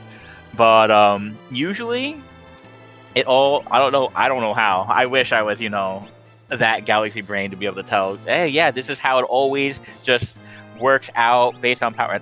I don't know how it does. I just know that it usually does, If you're not getting progression, you're getting Illumina. If you're not getting Illumina, you're getting further ahead. But maybe you really want the Illumina anyway. It is kind of wild. Like, I don't know if it was necessarily intentional in the design of the randomizer, but it does seem to happen a lot. There's like little. There's common knowledge now. Like, if you're really looking for a character, if you find a character, right, do their checks, because that'll help you be more likely. Not guaranteed, but be more likely. I found Go-Go today, and yeah, he did not lead to another character. He added to my collection of offerings, because why not? But, there's tendencies, so if you just follow the tendencies, usually things kind of work out a certain way. I'm addition to my collection. Oh my goodness, the collection was nuts today. I know, right? We've seen at least like 3 to 4 offerings through this entire seed. Beautiful. Love seeing all the offerings. Because we did see another offering from Sid that I think you didn't get. Really? What did I miss that had another offering? Did he find Katana Soul? I don't remember, actually. I don't think anybody found Katana Soul. Okay, so Glue has the GGs in. We don't know their time yet. We will soon. I want to say it's 34 something. 134.34. So yeah, GG's to Glue. That was 34. an unfortunate little trip at the end there, but did manage to come back around and take care of that nasty clown. And a quick update for Saberwolf and Sid. Sid showing off another way of getting around the trade-off by using Phantom to completely avoid basically every attack that both of those enemies have. And Saberwolf pressing on those switches, 135, 37. Let's see if I can't get Glue in the booth here for a bit. Glue, come here. You're our best friend, Glue. We have a spot waiting. Yes, we do. We have a spot on the chair waiting. Come here.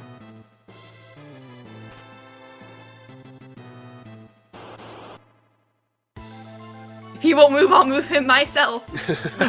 do we need to coax him more? Hey, there he is. I Hello. moved him myself. Hi, Glue. Wonderful to see you. How are y'all?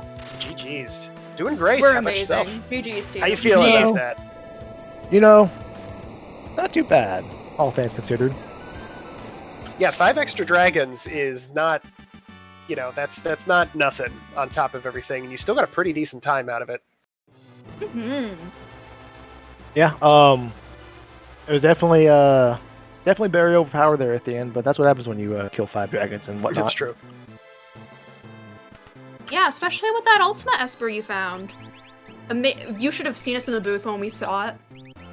It was funny. Knowing that a Magimaster that was awaiting you would not be awaiting you long.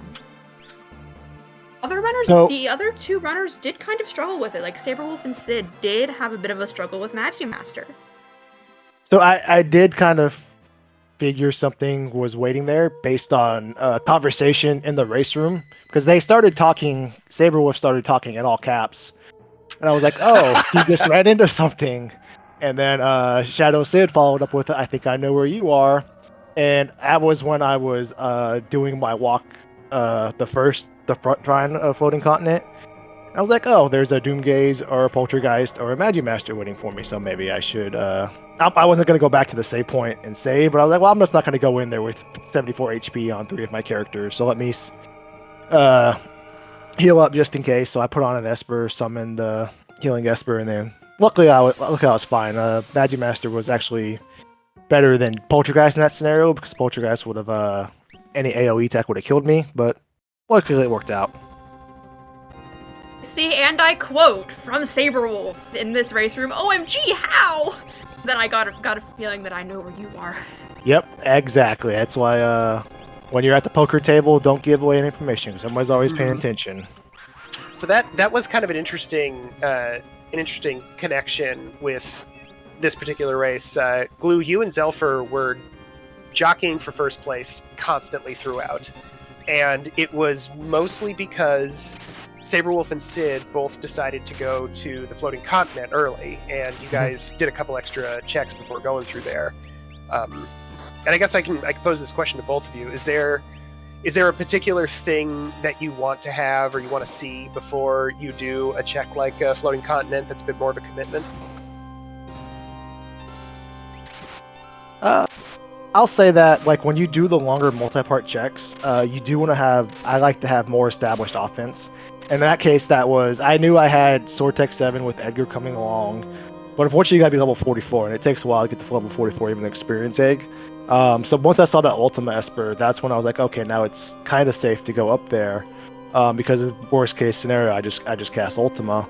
And then also when you have dead checks, you like to leverage your dead checks because you get experience for those bosses, and then you go, you don't push up scaling, but you push up your levels. So when you kind of, avalanche over the scaling, that's when you kind of want to go into the multi-part checks that are longer like that. So that way you just kind of take advantage of those dead checks. You get the levels, but you don't get the scaling. So go cash in, go do a longer part check. Hey, Glue, I have a super duper important question for you. Oh yeah, we got to answer this. Of course, please. Do you think having that cat in you would have helped you during the run? Unfortunately, there's no cats to pet, and I did go out of my way to do the 2 checks that I did see take you that. around Interceptor at the beginning, just to get that out of the way, just so there was no qualms. Later on, there was no issues. We knocked that out ASP. I think you pet every dog in Mobliz. Twice. You got your priorities straight. Absolutely. So quick we need to update. propose a dog percent up to the Ooh, higher ups. Dog percent is the best percent. Blue oh can man! vouch If for we that. could attach an objective to petting all of the dog sprites in the game, that would be fantastic. I might Absolutely. I might actually have to ask for that. That'd be phenomenal. Put that in a fun tournament. Make that a very fun, like, little event. So a quick update on the current runners. Saberwolf and Sid are both on tier 2 right now. Again, like another situation where they were both passing each other and then being passed by the other player, and now that they're at the final boss, they're pretty much neck and neck.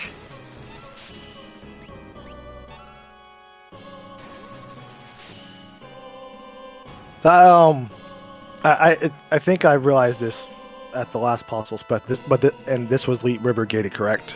Yes. So I didn't have my Yes. tracker up. I was just trying to go off of memory, but Vibes. yeah, I was counting down in my Yeah, it head was once it Let wasn't River. Zozo. I mean, not Zozo, Zone Eater. I was like, oh, I have 2 of Terror checks left. I think the same thing happened to Saberwolf. I think Zelfer, you're the only one that did Leet River You went early. of your own free will. Right? Yeah. Your own free will. Listen, it job. really seems like I just Kudos did to my you. own thing, and yay for diverging path. Woo. It was a bunch. Once, I mean, there were, like we mentioned with Zelfer, but there was a lot of obvious good things to do right out of the gate. You know, Terra, Shadow, Edgar start. Like Mhm. you're kind of spoiled for choice right at the beginning. But once everybody got all of the good obvious stuff out of their system, there was a lot of divergence after that point. One funny thing I have to say is Glue. Everybody went to the opera first thing, Oh right. but you. I found that actually kind of funny. I went to kill Sid. I wasn't playing around. I had 2 Sids to kill. Oh, Glue! Brutal. Glue! So is that Very brutal. because of the experience egg? Is that a personal favorite for you? I think I had implied that, hey, do we want to, because it wasn't required, but does anybody want to showcase the opera? Anybody want to go do the solitary island? And they were all very enthusiastic about the opera, and I figured I'll just go do the island. I think a couple people did go to the island, but I do remember our discussions of everybody being so excited, just like, hey, let's do the opera too, so we can showcase it. That was an amazing idea. I'm happy we all agreed on that. I think Zelfer might have been the only person who didn't go and do the Fugu episode of The Simpsons to Sid. Well, you just make sure to give Sid, when he's done, crap for that. He did. He went there. He went there. Ooh, well, I don't know. If your name is Sid, I don't know if you're the guy that can go over and do it then. But, you know. Hey, no, Maybe each their own. Maybe it's like one of those. Sorry, go ahead. He threw his good name in the trash for an experience egg. Yeah, he sure did. He sold out I was thinking it a might be one relic of those, like, you in a know, race. killing your ego type things. Oh, that's a much On your better spin on alter it. ego. Yeah. Yeah. Ultra. Or that. Or that. So yeah, We're Saberwolf and seeing Sid both runners still here. neck and They neck. made it. They So made it. I do have a question. Sure. As I wiped on, as Ultima was coming out, I'll watch it back, but as Ultima came out on my first attempt on Tier 4, that is when Delpher type done. How close were we on the stream? Like 3.5 seconds tops. Okay. Hey, Sid! Finally, getting Sid has through. gotten his GGs. Very You know good what I'm job. gonna do to this poor guy? So we have 144.45. And guess what? Sid time. Hey, Sid, GG's. GG. Hello, Sid. Jeez. GG's on your run. Whoops. Yeah, that was kind of this was a whoops. There was a lot of whoops going on this one. There was a lot of whoops in this seed, but it was such a fun seed to watch and commentate over. Y'all did phenomenal. Yeah, did a really good job dealing with some pretty bad RNG. Mm-hmm. Yeah. I mean, this is what I get for killing Sid. There's experience eggs all over the seed. I didn't need to do that. Yes, you Karma. killed your alter ego to get an experience egg, which bit you in the butt. Yep. Uh-huh. There's our GG for. Hey, Saberwolf does it Saberwolf. too. We're all done, Nice. and just barely in our allotted time. Yeah, further examples of like Sid, you and Saberwolf were neck and neck throughout the entire thing, and even there at the end, I think Saberwolf's finish time was like what 30 seconds after you. Yeah, pretty close. And Glue, if that you hadn't much. eaten that ultimate counter, you and Zelfer would have been right next to each other as well. Well, that's what I Mhm. get for not counting. Those, Saberwolf, retainers that got GG's, me. friend. Oh yes, Sid, I do want to give you big props on. I think you were the one that used the Phantom strats on the retainers. That was super clever. Yeah, they boomed me twice, and I was like, okay, Oh, a lot well, of clever. Phantom's my only option here. I want to go this route. Yeah, there was a I whole lot know of clever. that in this, there was a whole lot of clever strategies that I saw from each and every one of you. Y'all are such talented runners, and it's amazing we got to put you into this marathon. Good job, you guys. Y'all deserve it. Saberwolf, so you know, if you forgot to unmute, sweetie. I'm still trying to simmer from that. You don't want Yeah, to we hear what he did has we to did say, notice a right? couple. How did you feel when you realized it was a elite gated seed, Sid Wolf? Yeah, No, everybody's no, going. No, "Ugh." no. Let's back up a little bit past that. First of all, Y'all. when in what universe do you get 20 demis from the purple was- eggplant? That was absurd. That was like 20? just barely under the record that I think Moogleplex has set. I bribed the Just- eggplant. He's keeping it. Just to get an offering off that. I was Right, like, yeah, and it was a dead check. I had to walk know. away. I had to walk away from my computer for a second on that one. Not I to be would that guy, too but if I do you want was a quick. helpful hint for that? Punch him in the face. If you cast a spell on him Yes. and deal damage, he should counter with Engulf and just suck you in and call it a day. Yes. I think it is still like 66% chance of getting an engulf counter from an offensive spell.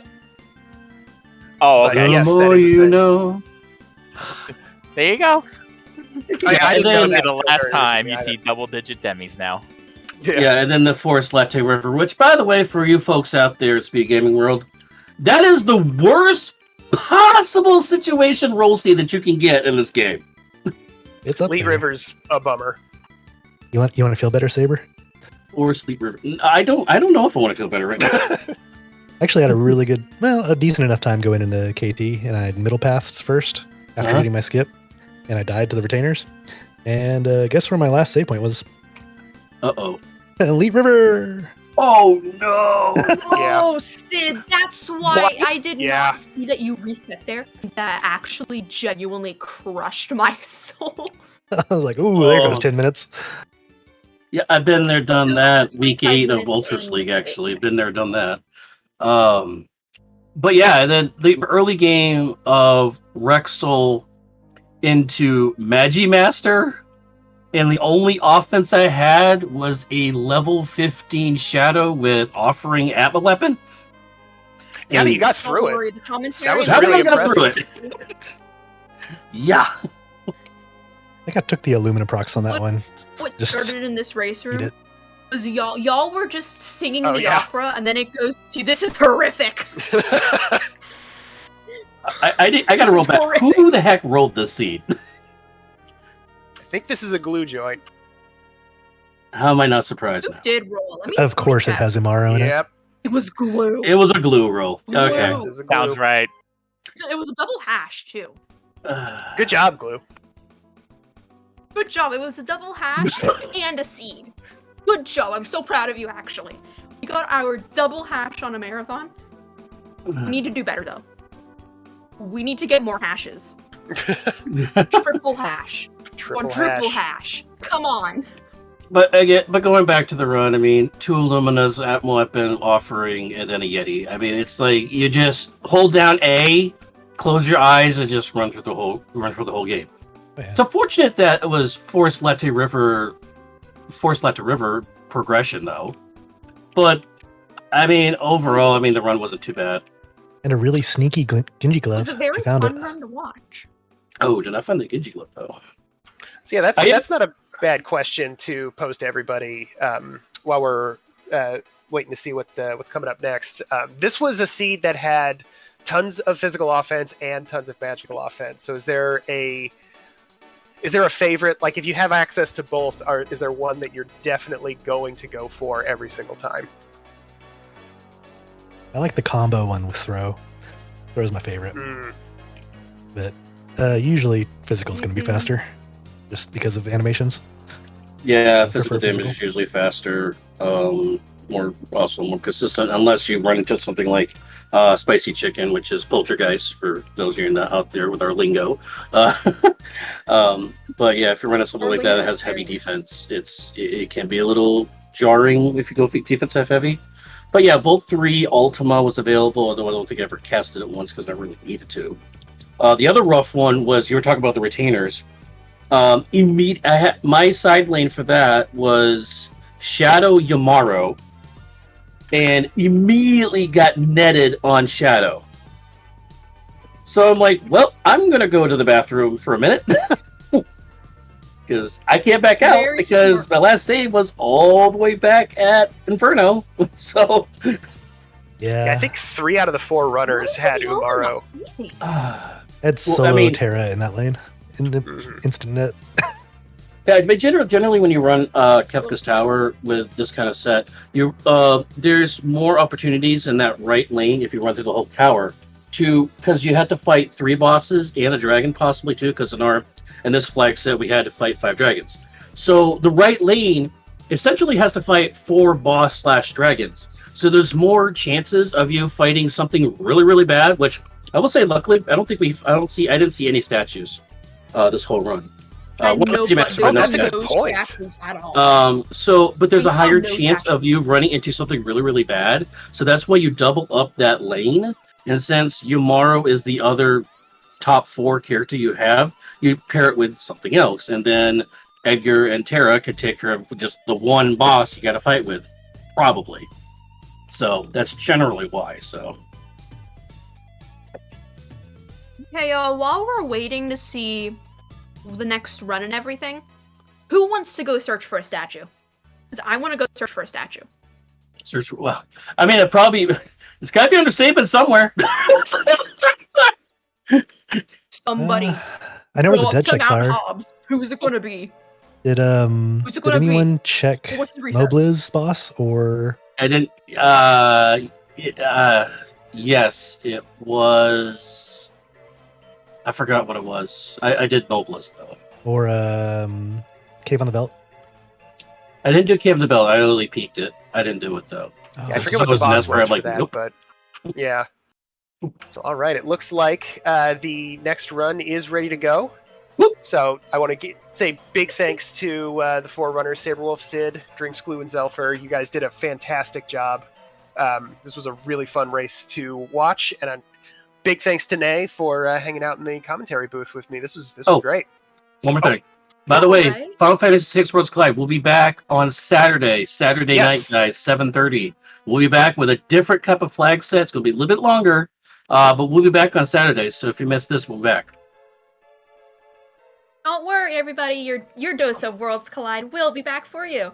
It's going to be a solo Celis run with Shock. Mm-hmm. So if you like watching some girl power, please come see us on Saturday. We are overwhelming girl community. Power. Overwhelming girl power? Yes, even better. All of the girl power.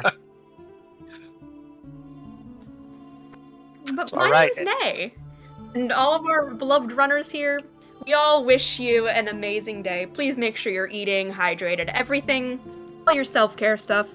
We love y'all. Y'all are phenomenal. Well, I guess we'll see you. See you Saturday with Saberwolf. I believe you're running the seat, so. Yep, I'll be in the run. Please I give- think Drinks please Blue's give- running with me, actually. I'll do whatever you want me to do, my dog. Oh, okay. Please give Saber and Wolf all your Saberwolf and Drinks Glue all your support for the Saturday race. Have fun, speed gaming, and have fun with your next run. Have a good one, y'all.